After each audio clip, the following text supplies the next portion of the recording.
Welcome dear rockets. कैसे हैं आप सभी। जैसा कि समझदार के लिए इशारा ही काफी होता है, तो वीडियो का थंबनेल देखते ही आप तुरंत समझ गए होंगे कि आज हम देखने जा रहे हैं द वॉकिंग डेड सीरीज का एक स्पिन ऑफ सीरीज जिसका नाम है द वंस हु लिव। ये सीरीज इसलिए इंपॉर्टेंट है क्योंकि वॉकिंग डेड सीरीज के सीजन 11 में सभी कैरेक्टर्स एक तरह से सेटल हो चुके थे, यानी वो एक चैन की जिंदगी के अंदर कदम रख चुके थे। हालांकि उन कैरेक्टर्स की भी एक स्पिन ऑफ सीरीज बनाई गई है, लेकिन अपने फेवरेट कैरेक्टर रिक और मिशॉन की ऐसी कोई हैप्पी एंडिंग नहीं थी। मतलब उनका क्या हुआ ये भी हमें सीजन 11 में पता नहीं चला। तो उन दोनों के साथ आगे क्या हुआ, क्या मिशॉन ने रिक को ढूंढ निकाला और क्या वो वापस अपने बच्चों और साथियों के पास लौट आए या नहीं, ये सब कुछ हमें देखने को मिलेगा आज इस सीरीज में। तो बस हमारी आपसे एक ही गुजारिश है कि चैनल को सब्सक्राइब कर दीजिए। तो सीरीज की शुरुआत में वो फ्लैशबैक दिखाया जाता है जब स्कैवेंजर्स के लीडर एनी ने किसी को कांटेक्ट किया था और वो एक हेलीकॉप्टर में रिक को कहीं लेकर जा रहे थे। यहाँ शुरू होती है रिक की स्ट्रगल, जो कि एक बहुत बड़े कम्युनिटी में फंस चुका था जिनके पास बहुत बड़ी और पावरफुल आर्मी भी है। रिक वहाँ से बचने की कई बार कोशिश करता है, लेकिन हर बार पकड़ा जाता है। और जब उसने तीसरी बार बचने की कोशिश की थी तो उसने एक पेपर में कुछ लिखकर उसे बॉटल के अंदर दबा दिया, उसे पानी में फेंक दिया था और अपने बैग को वो एक पुराने शिप के अंदर फेंक देता है। और तब एक हेलीकॉप्टर आता है और रिक फिर पकड़ा जाता है। रिक ने शिप में जो बैग डाला था वही मिशॉन को मिला था, जिस पर मिशॉन और जुडिथ का स्केच बना हुआ था। उस पर रिक का नाम लिखा हुआ था। इस फोन को देखकर मिशॉन समझ गई थी कि रिक जिंदा है और वो उसकी खोज में निकल जाती है। रास्ते में वो दो सर्वाइवर से मिलती है जिन्हें वो बचाकर अपने साथ लेकर जाती है। यहाँ तक तो दोस्तों हम जानते हैं। अब रिक को दिखाया जाता है जो उस बड़ी कम्युनिटी में फंसा हुआ है। लगभग 5 साल वो उस कम्युनिटी के बीच निकलने की कोशिश करता रहा, लेकिन सफल नहीं हुआ। इस कम्युनिटी का नाम है CRM, जिसका फुल फॉर्म है सिविल रिपब्लिक मिलिट्री। CRM दोस्तों सीजन 11 के जो कॉमनवेल्थ है ना, उससे कई गुना ज्यादा बड़ा है। अगर कॉमनवेल्थ की जनसंख्या 50,000 थी तो यहाँ CRM की जनसंख्या है 2 लाख से भी ज्यादा। ये एक बहुत बड़ी सिटी है। वॉकिंग डेड सीरीज में आपने अक्सर एक हेलीकॉप्टर को देखा होगा, वो इस CRM का ही है दोस्तों। CRM कैसे शुरू हुआ था, उनके फोर्स के बारे में अगर और डिटेल में जानना है तो वो 2024 में रिलीज हुई एक और सीरीज में अच्छे से एक्सप्लेन किया गया है, जिसका नाम है वर्ल्ड बियॉन्ड, जो कि वॉकिंग डेड के ही तहत आता है। उस सीरीज के 2 सीजन हैं दोस्तों, और अगर आप चाहते हैं कि हम उस सीरीज भी एक्सप्लेन करें तो कमेंट्स में सिर्फ ये लिख दीजिएगा नीड वर्ड बियॉन्ड। बस हम आपका इशारा समझ जाएंगे और वर्ड बियॉन्ड सीरीज को भी एक वीडियो बनाने की पूरी कोशिश करेंगे। लेकिन हाँ, वही बहुत कम लोग रिक्वेस्ट करेंगे तो हमें इसका आइडिया ड्रॉप करना पड़ेगा। वो तो खैर बाद में देखते हैं, बाकी आपके हाथ में है दोस्तों। लेकिन फिलहाल CRM के बारे में उन डिटेल्स को जानने की जरूरत नहीं है, क्योंकि ये कहानी है रिक और मिशॉन की। आप भूल गई क्या? अब CRM का सिटीजन बनने के लिए इन्हें पहले मारने की ट्रेनिंग लेनी पड़ती है, तब तक उन्हें सिटी के बाहर रहना पड़ता है। रिक भी बाहर ही रहता है क्योंकि वो CRM का सिटीजन बनना ही नहीं चाहता। और रिक जैसे लोगों को CRM के चारों तरफ पहरा देना होता है, और अगर कोई ज़ॉम्बी CRM के पास भटके तो उसको मार डालना होता है। यही है इनका काम दोस्तों। अब ऐसे एक मिशन के दौरान रिक और बाकी लोग ज़ॉम्बीज को मार रहे होते हैं। ये ज़ॉम्बीज बड़े अजीब लगते हैं और सभी चल रहे होते हैं। रिक तो यहाँ से कैसे भी करके बच निकलना चाहता है और मिशॉन और अपनी बेटी को देखना चाहता है। और यहाँ पे इन्हें गार्ड्स के साथ एक कनेक्टिंग लाइन से बांध कर रखा जाता है ताकि ये लोग ज्यादा दूर न जा पाए, और अगर जाने की कोशिश की तो कनेक्टिंग लाइन इन्हें अपने आप खींच लेगा। इस बार भी रिक दूर जाने की कोशिश करता है तो गार्ड्स आवाज देते हैं कि तुम्हारी बाउंड्री खत्म हो चुकी है, वापस आ जाओ। रिक की कलाई पर वो लाइन कनेक्ट किया हुआ है दोस्तों, जिसको वो निकाल नहीं सकता। लेकिन बचने के लिए वो अपनी कलाई पर कुल्हाड़ी मारकर अपना हाथ ही काट देता है, जिससे कि कनेक्टिंग लाइन अब उसे कंट्रोल नहीं कर पाती। दर्द के मारे वो चिल्लाता है, लेकिन तेजी से भागता भी है। CRM के सोल्जर्स उसका पीछा भी करते हैं, लेकिन तब हाथ से बह रहे खून को रोकने के लिए रिक आग के अंदर अपना कटा हुआ हाथ रख देता है। उससे दर्द बर्दाश्त नहीं होता और वो चिल्लाता है, लेकिन आग में हाथ डालने से उसका घाव बंद हो जाता है। फिर वो वहीं पर बेहोश हो जाता है दोस्तों। एक बार फिर CRM वाले उसे पकड़ लेते हैं। यहाँ आपको याद दिला दें कि रिक के गायब होने के 5 साल के बाद की कहानी देख रहे हैं हम। ओके दोस्तों, उस वक्त मिशॉन अलेक्जेंड्रिया में थी, क्योंकि रिक के लापता होने के 6 साल के बाद ही मिशॉन उसकी तलाश में निकले थी। मतलब अभी की कहानी के 1 साल के बाद मिशॉन रिक को ढूंढने जाएगी। इस 1 साल में रिक ने किस तरह स्ट्रगल किया यही हम देख रहे हैं। तो अपना हाथ काटकर रिक ने बचने की कोशिश की, लेकिन बेचारा पकड़ा गया। रिक के पास कई फोन्स हैं और हर फोन्स पर उसने मिशॉन और जुडिथ के स्केच बनाकर उस पर रिक लिखा हुआ है। वो बचकर जहां जहां जाता है वहां वहां वो एक फोन डाल देता है। उसे विश्वास है कि मिशॉन एक न एक दिन उसको जरूर ढूंढती भी आएगी, और तब इनमें से एक न एक फोन उसके हाथ जरूर लग जाएगा और वो जान जाएगी कि रिक जिंदा है। रिक को बहुत गुस्सा आता है कि वो यहाँ से बच नहीं पा रहा। वो अपना सारा गुस्सा ज़ॉम्बी पे उतारता है और उन्हें अंधाधुंध मारने लग जाता है। बाकी लोग तो ब्रेक भी लेते हैं, लेकिन रिक बिल्कुल भी आराम नहीं करना चाहता। वो अपनी ताकत और अपने जोश को जिंदा रखना चाहता है। उसका सीनियर ऑफिसर कहता है कि तुम्हारे जैसे आदमी को मैंने आज तक नहीं देखा। तुम तो अनगिनत बार बचने की कोशिश कर चुके हो। मेरी मानो CRM के सोल्जर बन जाओ, फिर देखो तुम्हारी लाइफ कितनी बढ़िया हो जाएगी, तुम सीआरएम के सिटीजन बन जाओगे। लेकिन रिक को तो सिर्फ यहाँ से निकलना है कैसे भी करके, इसलिए वो इनकार कर देता है। अब एक दिन की बात है, काम के बाद वो पेरी नाम की एक औरत को देखता है जो उसको थैंक करती है। रिक पूछता है क्यों थैंक कर रही हो मुझे?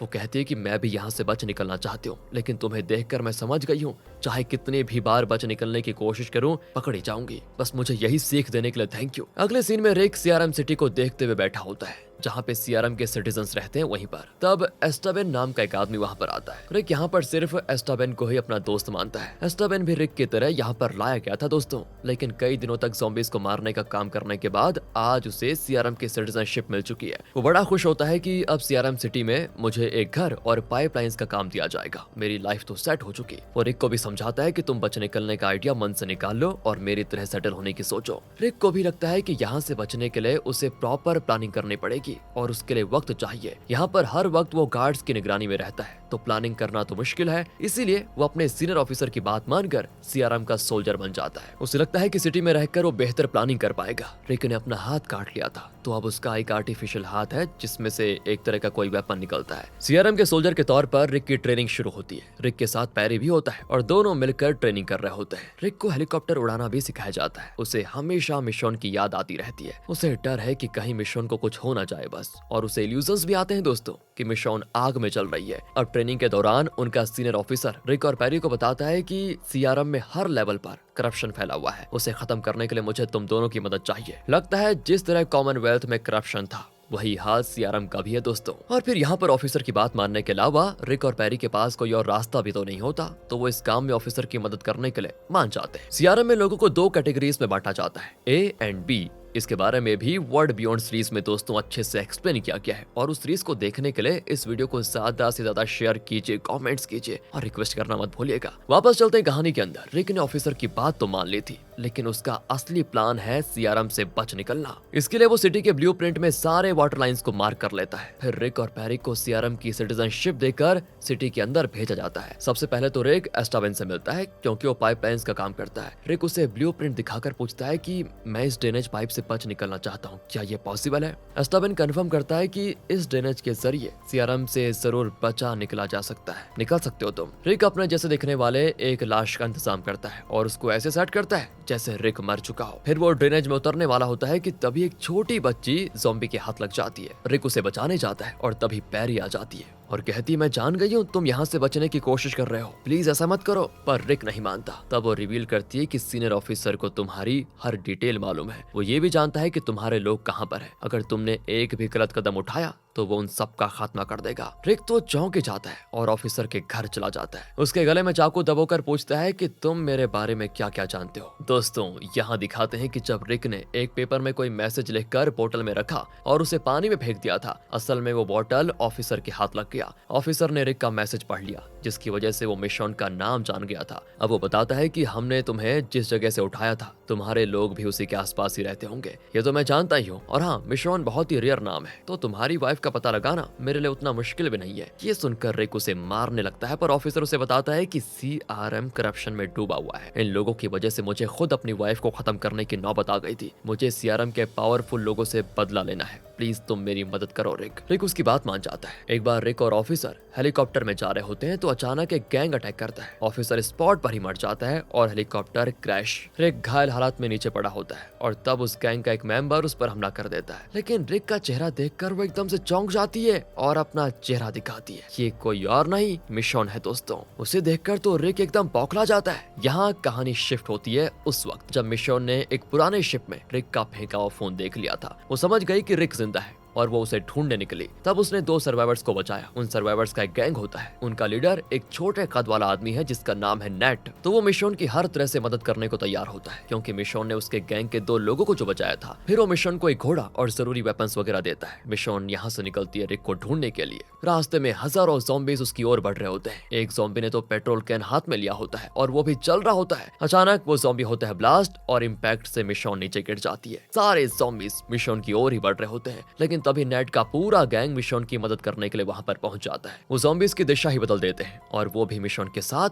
फिर वहां से निकल जाते हैं रिक की तलाश में। पर तभी ऊपर एक हेलीकॉप्टर दिखता है जिसमें से इन पर स्मोक बॉम्ब गिराया जाता है। नेट के गैंग के सारे लोग मारे जाते हैं और सभी ज़ॉम्बीज बन जाते हैं। सिर्फ नेट और मिशोन जिंदा होते हैं। मिशोन को बड़ा दुख होता है कि मेरी वजह से नेट के गैंग के लोग मर चुके हैं। नेट कहता है कि मेरे पास कुछ रॉकेट लॉन्चर्स हैं जिनका हम इस्तेमाल कर सकते हैं। पहले तो गैंग के लोग थे उसे उठाने के लिए, लेकिन अब हम दोनों मिलकर भी उसे उठा नहीं पाएंगे। थोड़ी प्रॉब्लम है, तो हमें एक गाड़ी तैयार करनी पड़ेगी। वो एक छोटी सी गाड़ी बना भी लेते हैं, उसे ज़ॉम्बी के साथ बांध देते हैं और ज़ॉम्बीज उसको खींच कर लेकर जाता है। मिशोन यहाँ हिम्मत हारने लगती है और नेट को बताती है कि रिक बहुत ही काबिल इंसान है। अगर वो जिंदा होता तो इतने सालों में मुझे जरूर ढूंढ निकालता। मुझे तो लगता है कि वो जिंदा ही नहीं है। पर नेट कहता है कि मैं रिक के बारे में तो नहीं जानता, पर तुम तो जानती हो। तुम खुद कह रही थी कि वो काबिल इंसान है, तो मुझे लगता है कि वो जरूर तुम्हें ढूंढ रहा होगा, या फिर उसकी हालत ऐसी हो गई होगी कि चाहते हुए भी वो तुम्हारे पास नहीं आ पा रहा होगा। कोई बात नहीं, हम उसे ढूंढ निकालेंगे। हम मिशन को भी थोड़ा जोश आता है कि हाँ रिक जिंदा होगा और फिर दोनों उसको ढूंढने निकल पड़ते हैं। तब दोस्तों वही हेलीकॉप्टर आता है जिसने नेट के गैंग पर स्मोक बॉम्ब गिराया था। नेट गुस्से में अपने रॉकेट लॉन्चर का इस्तेमाल करके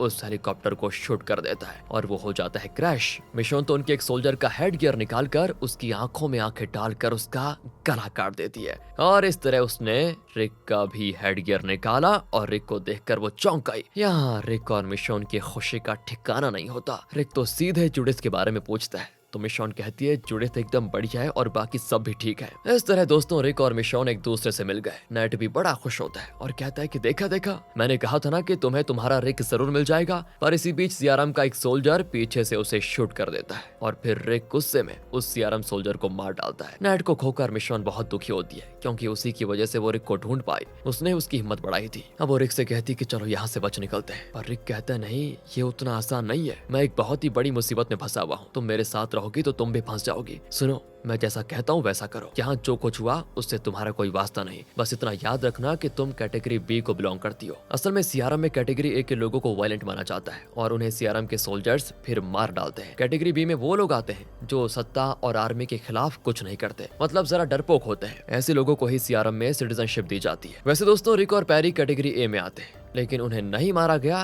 क्योंकि सीनियर ऑफिसर ने उन्हें स्पेशल सिटीजनशिप दी थी, इसलिए वो सिटी में रहते हैं। तो अब रिक मिशन को गन पॉइंट पर पकड़कर सीआरएम लेकर जाता है। कैटेगरी बी होने की वजह से मिशन को सीआरएम की सिटीजनशिप आसानी से मिल जाएगी, लेकिन तब तक मिशन को सीआरएम सिटी के बाहर वही काम करना होगा जो पहले रिक किया करता था, यानी बॉर्डर पर ज़ॉम्बीज को मारने का काम। मिशन को सिटी में जाने की भी परमिशन होती है, तो वो सिटी के अंदर जाती है। वहाँ एक सोल्जर मिशन को पकड़कर एक जगह लेकर जाता है। वो सोल्जर कोई और नहीं रिक है और वो इतने सालों के बाद मिशोन से अकेले में बात करना चाह रहा था। तभी मिशोन देखती है कि रिक का तो हाथ ही कट गया है। वो तड़प उठती है कि ये कैसा हो गया। रिक बताता है कि तुमसे मिलने के लिए मैंने कई बार यहाँ से बचने की कोशिश की, उसी कोशिश में एक बार मुझे अपना हाथ काटना पड़ गया, फिर भी इन लोगों ने मुझे वापस पकड़ लिया था। तुम विश्वास नहीं करोगी, ये लोग बहुत पावरफुल है। मिशोन कहती कोई बात नहीं, अब तुम अकेले नहीं हो, मैं तुम्हारे साथ हूँ। हम दोनों मिलकर यहाँ से जरूर बच निकलेंगे। पर फिर रिक अपने कमरे में आता है तो वहाँ स्कैवेंजर्स के लीडर एनी होती है। वो रिक से कहती है लगता है तुम आखिर अपनी वाइफ से मिल ही गए, और मैं ये भी जानती हूँ कि हमारे सोल्जर्स को तुम दोनों ने मिलकर मारा था। हाँ, पर मैं ये बात किसी को नहीं बताऊंगी। तुम और मिशोन यहाँ रह सकते हो, लेकिन अगर यहाँ से बचने की कोशिश की तो मैं सीआरएम का पूरा फोर्स ले जाकर तुम्हारे साथियों और तुम्हारी बेटी का खात्मा करवा दूंगी, ध्यान रहे इस बात का। इस तरह धमकाकर वो चले जाती है। असल में मिशोन को कैटेगरी ए में होना चाहिए, लेकिन रिक ने पेरी से झूठ बोला था कि हमारे हेलीकॉप्टर पर एक गैंग ने अटैक किया था और तब इस औरत ने ही मुझे बचाया, इसलिए प्लीज इसे कैटेगरी बी में ही रहने दो और किसी को मत बताना कि इसे कैटेगरी ए में होना चाहिए। पैरी को लगा कि उस मिशोन नाम की लड़की ने रिक की जान बचाई है, तो मिशोन को कैटेगरी बी में रखने के लिए डिसाइड किया जाता है। असल में मिशोन किसी नकली नाम से यहाँ पर रह रही है दोस्तों। असल में कैटेगरी बी के लोग ज़ॉम्बी से लड़ना नहीं जानते और डर डर कर उन पर हमला करते हैं, लेकिन मिशोन उन्हें बेझिझक मार रही होती है। यहाँ रिक और पैरी बात कर रहे होते हैं और तभी कमांडर पैरी को अकेले में बुलाता है। फिर पैरी रिक को बताती है मुझे प्रमोशन मिला है। रिक उसके लिए बड़ा खुश होता है। वो बताती है कि तुम जिस औरत को कैटेगरी बी में बताकर यहाँ लाए हो ना, अगर उसने हमारी शर्तें नहीं मानी तो ये लोग उसको मार डालेंगे, याद रखना। रिक को अब जल्द से जल्द मिशन को लेकर यहाँ से बच निकलना होगा, वरना ये लोग तो मिशन को मार डालेंगे। रिक अब एक पक्का प्लान बनाता है और एक कागज पर यहाँ से निकलने का रास्ता और मैप बनाकर मिशन को पकड़ा देता है। मिशन भी उसे समझ लेती है और रात को उस रास्ते से निकलती है। फिर वो पानी के पास पहुंच जाती है जहाँ एक बोट के जरिए दोनों बच निकलेंगे, लेकिन वहाँ रिक नहीं होता, बल्कि बोर्ड पर एक खत लिखा होता है जिसमें रिक ने लिखा होता है कि सिर्फ तुम यहाँ से बचकर निकलने वाली हो। अगर हम दोनों निकल गए तो ये लोग अलेक्जेंड्रिया का रास्ता पता लगाकर सभी को मार डालेंगे और मैं चाहता हूँ कि कम से कम तुम तो जिंदा बच जाओ। हम दोनों साथ नहीं रहेंगे तो जुडिथ का क्या होगा, इसलिए प्लीज तुम वापस अलेक्जेंड्रिया चले जाओ। मिशोन बहुत परेशान होती है क्योंकि रिक को बचाने वो इतनी दूर आई थी, लेकिन रिक को जिंदा देखकर भी उसे अकेले लौटना पड़ रहा है। उसे रिक की बड़ी फिक्र होती है कि वो ऐसी खतरनाक जगह में कैसे फंस गया। अब अगले दिन रिक एनी को सच बता देता है कि मैंने मिशोन को वापस अलेक्जेंड्रिया भेज दिया, कम से कम उसे तो चैन से जीने दो। तुम सियारा में बड़ी पोजीशन पर हो, इसलिए प्लीज मेरी मदद करो और इस राज को राज ही रहने दो। और मैं सच बता रहा हूँ, मैं यहाँ से कभी भी बच निकलने की कोशिश नहीं करूंगा। एनी ये सुनकर बड़ी खुश होती है और कहती है ठीक है, ये राज राज ही रहेगा। लेकिन बाद में रिक देखता है कि मिशोन तो गई ही नहीं, वो अभी भी वहीं पे ज़ॉम्बीज़ को मार रही होती है। रिक उसको अकेले में ले जाकर चिल्लाता है कि तुम पागल तो नहीं हो गई हो, मैंने तुम्हें जाने को कहा था ना। पर मिशोन कोई जवाब नहीं देती और गुस्से में चले जाती है। तब वो एक लड़के को देखती है जो फोन्स पर स्केचेस बना रहा होता है। मिशोन पूछती है तो वो बताता है कि रिक ने मुझसे एक या दो नहीं कई बार आपके स्केचेस बनवाए और मैं बनाता गया। वो सच में आपको बहुत मिस करता था। उसने तो यहाँ से बच निकलने की कई बार कोशिश की, लेकिन वो हर बार पकड़ा गया। वो तो एकदम मायूस बैठा रहता था। मैं आपके जो स्केचेस बनाकर देता था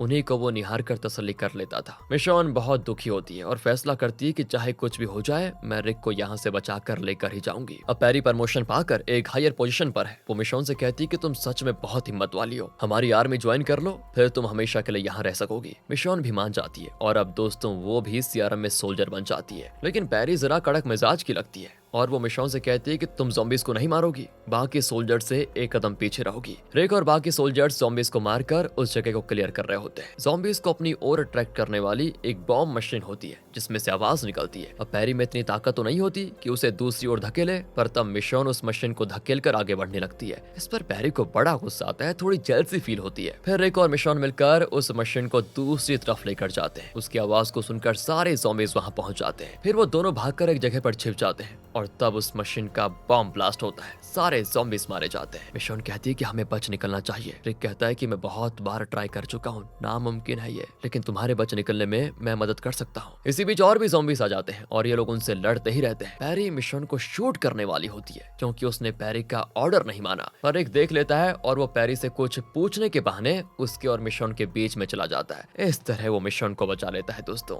बाद में पैरी रिक को बताती है कि मुझे वो औरत बिल्कुल पसंद नहीं है, वो मेरा ऑर्डर फॉलो ही नहीं करती। फिर एनी रिक से पूछती है तुम तो कह रहे थे कि मिशोन बच निकली, फिर ये वापस कैसे आ गई? रिक कहता है कि वो जरूर वापस चली जाएगी, वो सब तुम मुझ पे छोड़ दो बस। कहकर वो मिशोन के पास जाता है, लेकिन वो पूछती है कि वो तो स्कैवेंजर्स की लीडर है ना, वो यहाँ पर क्या कर रही है? रिक गुस्से में उस पर चिल्ला देता है कि तुम समझती क्यों नहीं, यहाँ क्या चल रहा है इसका तुम्हें अंदाजा भी नहीं है। देखो मैं तो यहाँ से बच निकलने से रहा, पर तुम निकल सकती हो और मैं तुम्हारी मदद करने को तैयार हूँ। तुम मेरी बात क्यों नहीं मान रही? अब हमें ये लोग सियारम बेस लेकर जाएंगे, वहाँ से तुम हमारे प्लान के मुताबिक बच निकलना। प्लीज सियारम में मत रुको, बहुत खतरा है यहाँ पर। फिर रिक और मिशोन और बाकी लोगों को हेलीकॉप्टर में बेस ले जाया जा रहा होता है। बीच आसमान में मिशोन रिक को साथ लेकर नीचे कूद जाती है। उस वक्त हेलीकॉप्टर समुद्र के ऊपर से गुजर रहा होता है। दोनों पानी में कूद जाते हैं और तैरकर एक सेफ जगह पर पहुंच जाते हैं। वो असल में एक साइंस लैब है जहाँ पर एक घर भी है। मिशोन अपने कपड़े बदल रही होती है तो रिक उसके पीठ पर एक एक्स मार्क देखता है, लेकिन वो मिशोन से इस बारे में कुछ नहीं पूछता। रिक के यूनिफॉर्म में एक रिमोट कंट्रोल जैसा डिवाइस भी होता है जिसका बटन प्रेस करने से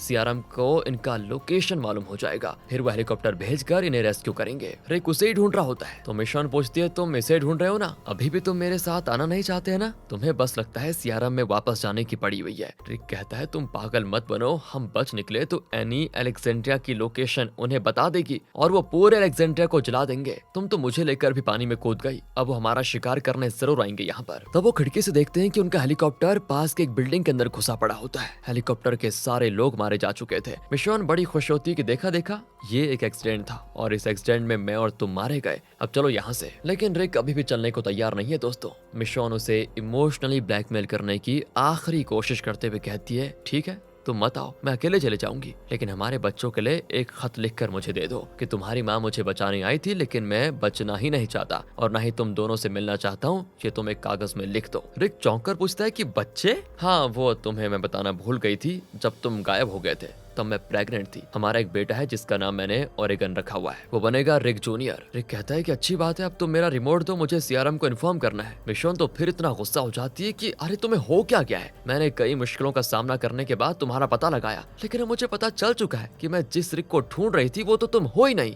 ये कहकर वो अकेले ही वहाँ से निकलने लग जाती है। रिक चाहता तो मिशोन के साथ जा सकता था, लेकिन वो इसीलिए सोच रहा है क्योंकि आज ये लोग बचकर अलेक्जेंड्रिया भी चले गए तो किसी न किसी दिन सीआरएम वाले इन पर गुस्सा होकर अलेक्जेंड्रिया पर अटैक जरूर करेंगे और अलेक्जेंड्रिया के पास उतनी ताकत नहीं बची कि वो सीआरएम जैसी पावरफुल आर्मी का सामना कर पाए। इसलिए रिक को लगता है कि वो अपने सीनियर ऑफिसर के साथ मिलकर अगर सीआरएम में करप्शन खत्म कर देगा तो फिर सीआरएम और अलेक्जेंड्रिया के बीच समझौता हो पाएगा। उसके बाद रिक के अलेक्जेंड्रिया वापस जाने से सीआरएम को कोई एतराज नहीं होगा। ये है रिक की सोच दोस्तों। रिक सिर्फ शांति चाहता है पर मिशोन उसकी बात नहीं समझती। रिक उसे समझाने के लिए उसके पीछे जाता भी है। इसी बीच उस बिल्डिंग के पास एक और सीआरएम हेलीकॉप्टर आता है। लगता है वो डैमेज हुए हेलीकॉप्टर के लोगों को रेस्क्यू करने आए हैं, लेकिन नहीं, वो उल्टा एक मिसाइल फायर करके उस बिल्डिंग को ही ब्लास्ट कर देते हैं। रिक और मिशोन एक दूसरे को घूरते हुए ज़ॉम्बी से लड़कर निकल रहे होते हैं। एक जगह पर एक बड़ा शैंडियर मिशोन के पैर पर गिर जाता है और वो उठ भी नहीं पाती। तब ज़ॉम्बीज उस पर अटैक करते हैं। रिक तभी मिशोन को एक चाकू देता है जिसकी मदद से वो ज़ॉम्बी को मार डालती है और फिर रिक मिशोन को बचाकर एक सेफ जगह पे लेकर जाता है। अब रिक मिशोन की पीठ पर लगे एक्स मार्क के बारे में पूछता है। मिशोन बताती है कि मेरी एक बेस्ट फ्रेंड कुछ बच्चों को लेकर आई थी और मैंने उन्हें अलेक्जेंड्रिया में शरण दी, लेकिन वो एक साइको कातिल निकले। उसे मेरी प्रेगनेंसी का भी लिहाज नहीं था और उसने मेरी और डेरिल के पीठ पर ये एक्स मार्क लगा दिया। मिशोन दोस्तों फिर आखिरी बार ट्राई करती है कि प्लीज रिक मेरे साथ चलो, हम अपने बच्चों के साथ वहाँ अलेक्जेंड्रिया में खुश रहेंगे। तभी रिक रिवील करता है कि क्या तुमने नोटिस किया कि मैंने किसी भी फोन पर काल का स्केच नहीं बनवाया। असल में मैं काल का चेहरा ही भूल चुका हूँ और मैंने तुम्हारी और जुडिथ की स्केच भी इसलिए बनवाई क्योंकि मैं धीरे धीरे तुम दोनों को भी भूल रहा था, इसलिए मुझे तुम्हारा जलता हुआ चेहरा दिखता था। मैं तो तुम्हारा चेहरा पूरी तरह भूल जाता, लेकिन तभी तुम मुझे फिर मिल गई, वरना मुझे याद ही नहीं रहता कि तुम कैसी दिखती हो। तभी दोस्तों मिशोन उसको एक फोन दिखाती है जिस पर मिशोन ने उसी स्केच वाले लड़के से काल का चेहरा बनवाया था। वो कहती है देखो देखो ऐसा दिखता है हमारा काल। रिक की आंखें भर आती है, उसे अपने बेटे की याद आ जाती है। फिर मिशोन एक सवाल करती है जिससे रिक की सोच ही बदल जाती है। वो पूछती है कि सोचो कि यहाँ मैं नहीं काल खड़ा है, वो तुमसे क्या कहता। रिक जानता है कि काल उसे जरूर मिशोन के साथ जाने के लिए कह देता। बस दोस्तों वो अपना सोल्जर यूनिफॉर्म उतार लेता है और मिशोन के साथ बाहर निकलकर ज़ॉम्बीज़ को खत्म करने में लगा होता है। बाहर उन्हें गाड़ी दिखती है जिसमें पेट्रोल भी है। उस गाड़ी में निकलते हैं वो अलेक्जेंड्रिया की ओर। दूसरी ओर जंगल में एक आदमी ज़ॉम्बी को बड़े शान से मार डालता है। फिर पता चलता है वो फादर है। यहाँ रिक और मिशोन रास्ते में कुछ चीजें लूटते हैं। नूडल्स पैकेट्स भी उनको मिलते हैं। फिर वो लगातार ड्राइव कर रहे होते हैं, जगह जगह रुकते हैं और वहाँ नूडल्स पका कर खाते हैं। इस तरह कुछ दिन उनके बीतते हैं। अब एक दिन वो देखते हैं कि 3 लोगों पर ज़ॉम्बी अटैक कर रहे हैं। ये दोनों उन ज़ॉम्बीज पर हमला करते हैं, लेकिन ज़ॉम्बी तो एकदम पत्थर जैसे होते हैं। एक अपने हाथ से जो कि मेटल का बना है उससे ज़ॉम्बी को घायल कर देता है। फिर उन सर्वाइवर्स को नूडल पैकेट्स देकर वो वहाँ से निकलते हैं, लेकिन उनमें से 2 सर्वाइवर्स इन्हें गन दिखाकर धमकाते हैं कि तुम्हारे पास जो भी है हमारे हवाले कर दो। रिक और मिशोन को इतना गुस्सा आता है कि वो उन्हें इतना पीटते हैं और अपना नूडल पैकेट्स भी वापस छीन कर चले जाते हैं। फिर पहुंचते हैं वो एक सेफ जगह और वहां पर रात बिताते हैं। यहाँ कहानी पास्ट में जाती। असल में फादर स्कैवेंजर्स की लीडर एनी से मिलने जंगल में गया था, लेकिन उसने ये बात अलेक्जेंड्रिया में किसी को नहीं बताई। आपको याद होगा कि फादर एनी से एक तरफा प्यार करता था। एनी उससे मिलने फिर आई होती है और तब फादर उसको एक वेडिंग रिंग देता है जो कि उसको कहीं पड़ा हुआ मिला था। वो उसे रिंग पहनाता तो नहीं क्योंकि इन दोनों का एक होना तो नामुमकिन है। एनी कहती कि मैं हर साल इसी दिन इसी जगह पर तुमसे मिलने आऊंगी। दोनों बैठकर अच्छी बातें करते हैं। अगले साल भी दोनों यहीं पर मिलते हैं। इस तरह कुछ साल बीतते हैं और इस साल भी एनी से मिलने के लिए फादर जंगल में घूम रहा है। प्रेजेंट में दिखाते हैं कि रिक और मिशोन सोए हुए हैं और तभी गन पॉइंट पर उन्हें कोई पकड़ लेता है। वो कोई और नहीं एनी है दोस्तों। वो बताती है कि सीआरएम में तो सभी यही समझ रहे हैं कि तुम दोनों मर चुके हो और वो नहीं जानते कि मैं यहाँ पर आई हूँ। असल में दोस्तों अलेक्जेंड्रिया और हिलटॉप के बारे में रिक और मिशोन के अलावा सिर्फ एनी और वो सीनियर ऑफिसर जानते थे, लेकिन सीनियर ऑफिसर तो मर चुका। वो बताती है कि मैं सीआरएम में बड़ी पोजीशन पर हूँ और अगर उन्हें पता चल गया कि हिलटॉप और अलेक्जेंड्रिया के साथ मेरे कनेक्शंस थे तो मेरी पदवी चली जाएगी। तुम दोनों जिंदा रहोगे तो मुझे डर डर कर जीना पड़ेगा। तुम पता नहीं कब मेरे सीनियर्स को मेरे बारे में बता दो, इसलिए मैं तुम दोनों को खत्म करने वाली हूँ। लेकिन रिक और मिशोन मिलकर उससे लड़ते हैं और उसके पेट पर चाकू से घाव कर देते हैं। फिर भी वो बचकर निकल जाती है। अगर एनी को जिंदा छोड़ दिया तो अब वो खुद सीआरएम को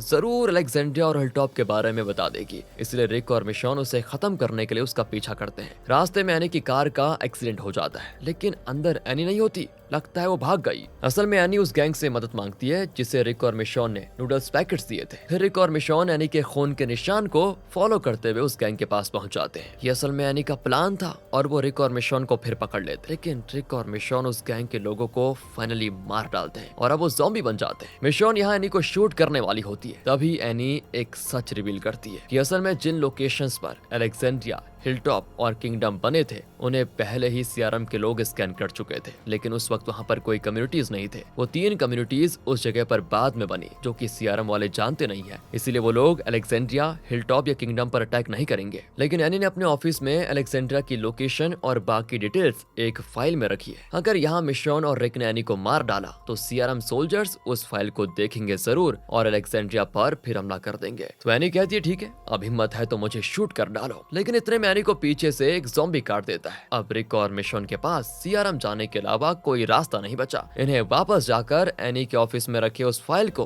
कैसे भी करके डिस्ट्रॉय करना होगा और सीआरएम का जो प्लान है उसे भी नाकाम करना होगा। एनी मरने से पहले फादर का दिया हुआ रिंग रिक को देती है। रिक और मिशॉन लेकर वहां से निकल जाते हैं। रास्ते में रिक मिशॉन को वो रिंग देकर पूछता है क्या तुम मुझसे शादी करोगी? मिशॉन बड़ी खुश होती है। फिर वो सीआरएम पहुंच जाते हैं। रिक तो मेन एंट्रेंस से चला जाता है क्योंकि रिक एक काबिल सोल्जर है और उसे प्रमोशन भी मिलने वाला है, इसलिए किसी को भी उस पर शक नहीं होता। लेकिन मिशॉन सोल्जर ड्रेस में चुपके से दूसरे रास्ते से अंदर चली जाती है। वो सीधे एनी के ऑफिस में घुसती है। वहाँ उसे अलेक्जेंड्रिया की सारी डिटेल्स मिलती है, जैसे कि उसकी लोकेशन, वहाँ कौन लोग रहते हैं, यहाँ तक कि मिशॉन का नाम भी उसमें होता है। मिशॉन उन कागज के टुकड़े टुकड़े करके फेंक देती है। तभी एक सीआरएम सोल्जर को एक कवर अंदर घुसाकर पूछता है मैडम क्या आप अंदर हैं? फिर वो अंदर आता है तो मिशॉन उसे मार डालती है। और अब यहाँ सोल्जर्स की होती है एक मीटिंग जिसे मिशॉन भी अटेंड करती है। दूसरी ओर दोस्तों रिक पैरी से मिलता है जो बताती है कि तुम्हें प्रमोशन दिया जा रहा है, पता है, तुम कमांडर से मिल लो एक बार। रिक भी कमांडर से मिलने चाहता है और तब कमांडर बताता है कि सीआरएम की आइडियोलॉजी क्या है। असल में दोस्तों ये लोग किसी और कम्युनिटी को जिंदा छोड़ना ही नहीं चाहते, वो दुनिया की इकलौती कम्युनिटी बनना चाहते हैं। बाकी कम्युनिटीज के सिर्फ उन लोगों को यहाँ जगह दी जाती है जो कि डरपोक होते हैं, क्योंकि सिर्फ ऐसे लोग ही सत्ता के खिलाफ आवाज नहीं उठाते और बाकी लोग जो थोड़े हिम्मत वाले होते हैं उन्हें ये लोग मार डालते हैं। इतना ही नहीं, वो दूसरी कम्युनिटीज के कुछ स्पेशल बच्चों को यहाँ पर लेकर आते हैं और बाकियों को खत्म कर देते हैं। सोल्जर्स की मीटिंग में बैठी मिशॉन भी यही सब देख रही होती है। यहाँ रिक तो कमांडर से लड़ने लगता है। कमांडर एक बड़े चाकू से रिक को मारने की कोशिश करता है, लेकिन खुशकिस्मती से रिक उसे अपने मेटल वाले हाथ से रोक लेता है और आखिरकार मार डालता है कमांडर को। फिर उसकी लाश को वो एक बॉक्स में बंद करके उसे लिफ्ट में कहीं और लेकर जा रहा होता है। तो बीच में एक सोल्जर लिफ्ट में चढ़ता है और वो बॉक्स से खून निकलता हुआ देखकर रिक पर सीधा हमला कर देता है। दोनों की लड़ाई के बीच लिफ्ट नीचे जाने लगती है। फाइनली रिक सोल्जर को मारकर वापस ऊपर आता है तो वहाँ एक और सोल्जर खड़ा होता है। रिक उसे भी जान से मारने वाला होता है, लेकिन तब पता चलता है वो कोई और नहीं मिशॉन है। उसके हाथ में एक बॉक्स होता है जिसके अंदर ग्रेनेड्स होते हैं। रिक कहता है कि अब हमें यहाँ से चले जाना चाहिए, ये लोग अलेक्जेंड्रिया का पता लगा ही नहीं पाएंगे। लेकिन मिशॉन कहती है तुम ठीक कहते थे रिक, आज नहीं तो कल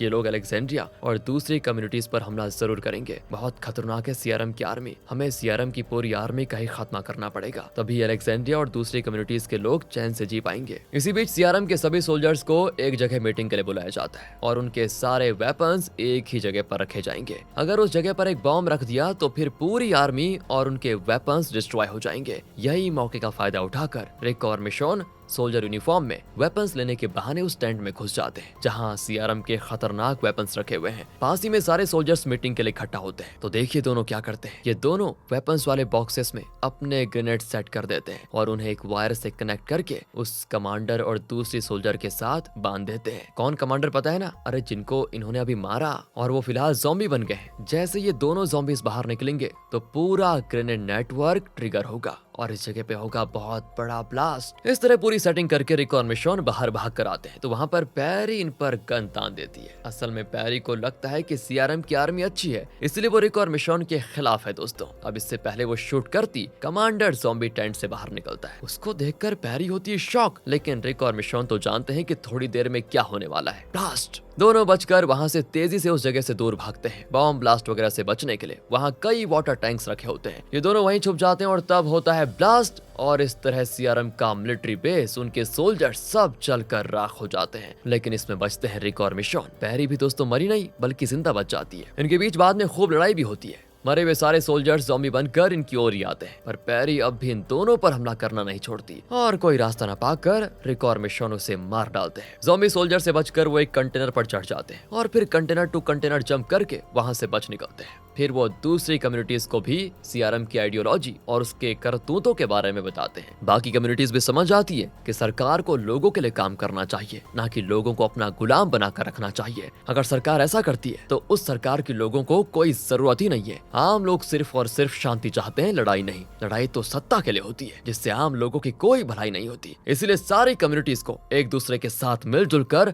हमेशा एक साथ रहना चाहिए। सीआरएम के आम लोग यानी कैटेगरी बी के लोग पहले सीआरएम के बाहर नहीं जा पाते थे, लेकिन अब उन पर हुक्म चलाने वाली आर्मी रही ही नहीं, तो वो आराम से बाहर जा पाते हैं और सभी बड़े खुश हैं। और क्योंकि रिक और मिशॉन ने सीआरएम के लोगों को आर्मी से छुटकारा दिलवाया, तो वो खुद उन दोनों को हेलीकॉप्टर में भेज देते हैं अलेक्जेंड्रिया के पास। मिशॉन को देखते ही जूडिथ और ओरेगन भाग कर आते हैं और मिशॉन से लिपट जाते हैं, पर वो रिक को नहीं पहचानते। लेकिन थोड़ी देर में जूडिथ रिक को पहचान जाती है, उसके सीने से लग जाती है। रिक बड़ा खुश होता है। इसी दिन के लिए तो वो इतने सालों से न जाने कितना स्ट्रगल कर रहा था और अब फाइनली उसे अपनी फैमिली मिल चुकी है। वो ओरेगन को भी पहली बार देख रहा होता है। सभी बड़े खुश होते हैं और ये लोग अब एक हैप्पी फैमिली बन चुके हैं। दोस्तों, इसी के साथ the walking dead the ones who live series यहाँ पर होती है खत्म, है ना दोस्तों। ये वॉकिंग डेड की परफेक्ट एंडिंग। वॉकिंग डेड के और भी कई स्पिन ऑफ सीरीज है, लेकिन इस सीरीज को जो सपोर्ट मिलेगा उसके आधार पर ही हम बाकी डिसाइड कर पाएंगे। लेकिन चैनल पर तो दोस्तों सीरीज का सिलसिला चलता रहेगा, फिर चाहे कॉमेडी हो, ड्रामा हो या डेडपुल वाली स्टाइल, वो भी नहीं लेकर आएंगे कभी। मिलते हैं आपसे अगली वीडियो में। ध्यान रखेगा अपना and finally thanks for watching.